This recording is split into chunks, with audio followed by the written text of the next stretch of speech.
And now we're going to have a look at the last technique, the last rendering technique that we're going to have a go at. So this last one can be used in so many different ways. There's such a variety of them. It's basically we're going to create a pattern, almost like a repeat pattern, to fill this shape in. And obviously there's so many different ways you can do that. You could do zigzags, stripes, polka dots, whatever you want. Okay. So again, you're going to need some colours. I'm going to go with yellow. Is going to be my sort of background colour of the shape. And I'm actually going to use my pencil. Where's that gone? For my pattern, and obviously I'll use my biro pen to go over it again in a little while. Okay, so the first thing I'm going to do is just add a yellow background to the object.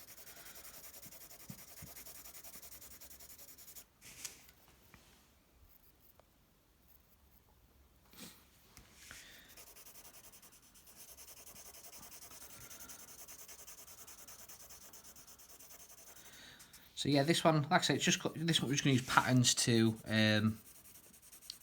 make it look a bit more interesting. It's not that effective in terms of making something look more realistic or lifting it off the page or something like that, but I do think it makes it look a lot more playful and a bit more sort of interesting to the eye. So all I'm going to do is I'm just going to do a little repeat pattern of arrows. So again, this one you could do it in lots and lots of different ways with any sort of different symbols. So it's entirely up to you which sort of pattern you want to practice with. If you want to do like little stars, love hearts, exclamation marks, question marks, whatever it may be, I'm just going to do, like I say, little arrows because I just think it'll look quite good. So I'm very quickly putting my background colour on there.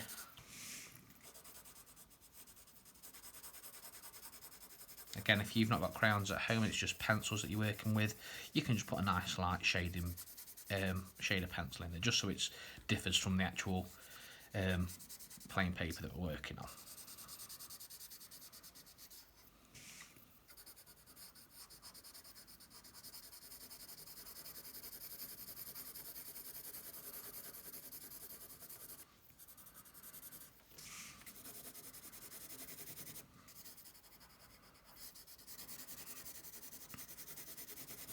There we go, that'll do.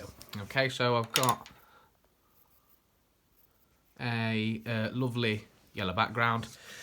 And now all I'm going to do is do my little arrows. So like I say, I'm going to do little diagonal arrows, and I'm just going to repeat them in a little pattern. So I'm going to start here, like that.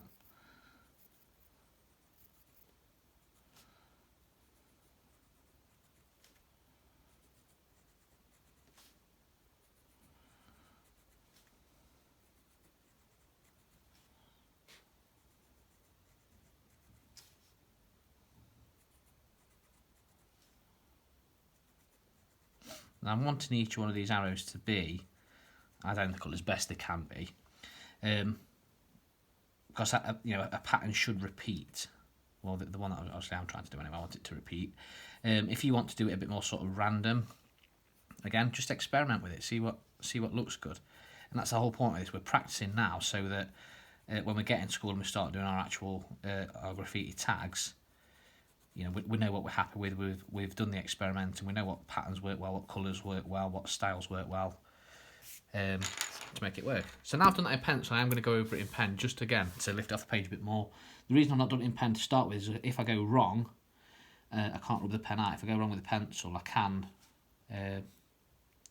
rub it out and fix the mistake.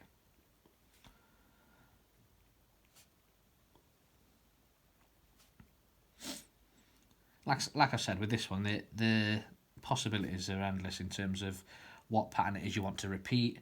You could just do zigzags, stripes going all the way across. You could do vertical stripes, horizontal stripes. You could do zigzags, polka dots. You could do a repeat pattern like this, but obviously with a different symbol if you wanted to. You could even combine them. So I could do this with a striped background. Obviously, I've gone for a solid yellow, but if you want to do a striped background on there as well, that'd be absolutely fine. And then again, as we have done with all the other four, we're going to go round with a biro or a fine liner just to give it that bold outline and lift it off the page a bit better.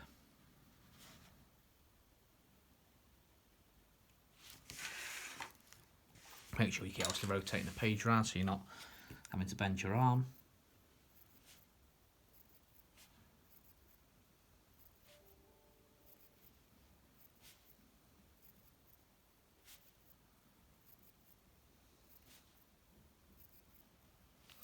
And there we've got it. So they're the 4 different rendering techniques that we're going to have a go at.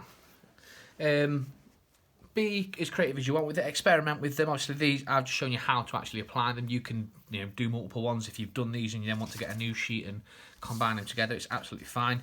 But just be creative with it and get yourself confident with doing those rendering techniques. So just to remind you, we've got an outer glow or an external glow. We've then got a bold outline, solid outline going around our shape. We've got a transition or a blend or a two-tone where we're going from one colour, fading out, and then fading back in as a different colour. And then finally we've got a pattern where we've got some sort of repeated pattern going on there. And like I say, that one's really, really sort of free in terms of what you want to do with them. Okay, so give it a go, and we'll see what we can do with these when we get back into school. Okay, enjoy those.